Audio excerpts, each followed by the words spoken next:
Hi, welcome back to the Harpreet Singh Show, and you're watching Tania's Truth Talk.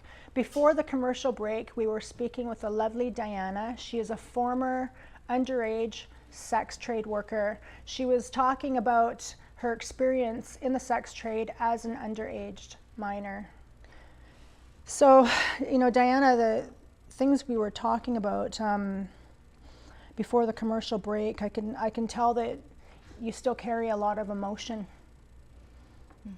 And part of your way of getting these emotions out is through spoken word, or you do rapping, or you write poetry. Do you have anything that you could share with us that you've rapped or written? Sure.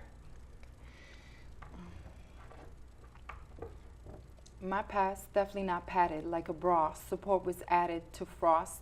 My filthy habits blew smoke and played with magic.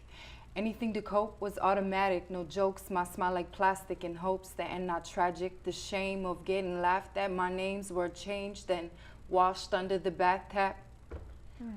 My frame of forum for their format as I ignored insulting dialect and explored. The liquor roared and rushed till my head hushed. My heart was crushed. But it mattered not much to anyone. All they wanted was to touch me like an object and reject the fact that I was a living, breathing, feeling person. Young girl, dressed up for the merchants to purchase, maybe trade and reuse, and most definitely reduce every time that she's been with, then dissed by another who will love her. Wow. There's a lot of pain that went into that. So that's what you felt. Those words that you wrote, that's what you felt to the Johns? Easily washed away like the tap water? What did you mean by that? Just feeling dirty. Like I remember times where after you just go to the shower and you just pretend like it doesn't happen. So it was like my names were changed, then washed under the bathtub, because one time I was Tina, and one time I was Mary, and one time I was, and it was like literally putting on roles and then just dealing with it. And sometimes the only way I could deal with it at the time was, I'd just cry and maybe drink and just, that was my ritual, was my shower. So the Johns never would have known it, though? No.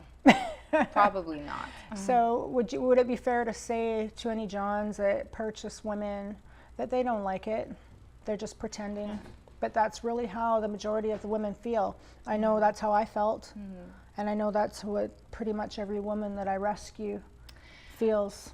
I would say for many years I felt really disgusted by a lot of men, especially if they reminded me of any customer or something like that. But now that I've experienced more of God's grace, then I think a lot of these men, I try to really understand from their perspective too. Like, they're broken, they're lonely, they're hurting. They've been maybe taught that it was totally okay. You know, all kinds of reasons why men would want to, out of their own hurt and loneliness and insecurities and all kinds of things. That's definitely true. I mean, I when I was working as a call girl, I was a counselor. I was their therapist. And these men would complain about, their wife isn't giving them attention or what have you. And a lot of them are coming for the loneliness, and a lot of them are coming just to empower and use women as sexual punching bags as well. I mean, there's all different angles, but you've been redeemed by the blood of Jesus, and you're now a Christ follower, and you're volunteering with Save the Women. You're my hairstylist, and a wonderful one at that. Thank you. You work at the Chop Shop on Commercial Drive, and you have a heart to help these women, and you were sharing with me that it's because you feel their pain, kind of similar as me. How would you say that serving Jesus Christ has helped you with this post-trauma? Well, to me, the way that I connect with Jesus is through those who are hurting.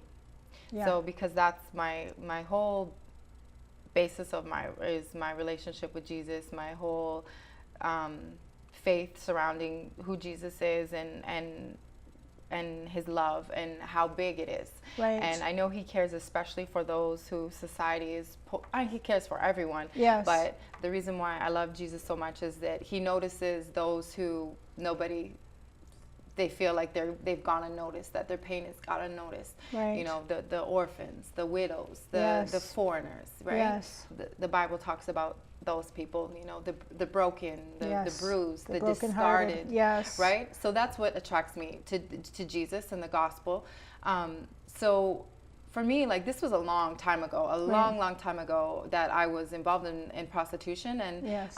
it's something that I'm kind of over now. But at the same time, I really feel like I can connect with other women in their pain. Yes. And it's nice to be there for people, to just know that you know how they feel.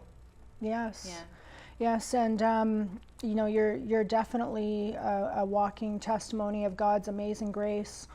And you know, as an expert in the field of human trafficking, I do know that the statistics show that less than 3% of women that are trafficked get out. Mm-hmm. Their average length of stay in the sex trade is 30 years, and they're sold until they die. Wow. So they have the highest suicide rate over and amongst anybody. Prisoners of war, about 74% of prisoners of war that are on the front lines fighting in combat, watching people get slaughtered, are diagnosed with post-traumatic stress disorder. Mm-hmm. But a prostituted person, even on any level, even jet-setting escort, is 14% higher than a POW. Yet society makes a big ordeal about these POWs that are, you know, these poor POWs that have PTSD, and I feel sorry for them, and it's horrible, and they fight for our country. But we need to raise more awareness too that prostituted women is much higher. Mm-hmm. And so you have definitely beat the odds. I mean, you're not drug addicted. However, when you were in the trade, you were self-medicating. Mostly with alcohol, and I used marijuana, you know, lightly, I would say. But mostly I think it would have been alcohol would be the only thing that was a substance that I turned to. Now, were you doing that while you were turning the tricks to just get through it? Yeah, anytime about. Sometimes there was days that I just started first thing in the morning with vodka, you know, just because I was either in a really bad situation, I was really scared, and it's just about taking the edge off the day for me, I guess. And well, so even, you know, starting alcohol at a young age like that, and now here you are, you're out of prostitution, you're working, you're serving the Lord, you're not drug addicted, you have completely beat the odds. Absolutely. And I know, I believe that that's from the Lord. I know that. Definitely from the Lord. So what is it now that you, from this point forward, that you would like to see changed in society's eyes about prostitution and human trafficking? The way that the society perceives it, and the way that you would like the society to know, being a former victim. Well, human trafficking is horrific. You know, first of all, like there's so many things going on worldwide that I can't even almost listen to the stories, because it's taking such advantage of the poor in most cases. So that's why it breaks my heart so much. Breaks anybody's heart. And then just, of course, you know, children that are being forced in and sold, and you know, globally it's a huge problem. As well as I think for girls, just say in our own country, you know, where we're very involved in media, we're very privileged, or we're very exposed to the media, and we're very privileged. So for young girls like 10 and around those formative years where you're really attracted to movie stars and all these things, right? You know, a lot of music, stripping is very, like, you go and watch music videos, and there's strippers and all kinds of things, and I could see so many young girls thinking, I want to look like that, and I want to be a lingerie model, and I want to take off my clothes and get everybody's attention, and because that's what is celebrated, that's what's put on sold in society, a pedestal, and that's what is glorified, and I totally understand that. Even now, I struggle with it because I was like, I sometimes feel like I want everybody to look at me like that, and I want to be admired like that. Yes. But I find, that it takes away from so much more of what a woman is. She's not just a sexual being, you know. She's an emotional being. Yes. And that's what men, women alike, we all need to see that it's not just the outer body that she has to offer you. It's who she is inside, a person, her heart, her spirit, her soul, her intellect, her gifts, her talents. Yes. There's so many other things, and so I would love if our society more focused on those things about women rather than so much our outer beauty and our sexual power. We see it in all the pop stars and all those kind of things, and I see why the value of that, and I see how it's attractive, and the lure. And I'm not necessarily saying it's completely all bad, but I would love for, if I had a little girl, that she would be stoked on something else, Thank you for coming on the show, Diana. It's been such a pleasure. Thank you. Thank you for watching Tania's Truth Talk on the Harpreet Singh Show. Please tune in next week. There's more great stories to come.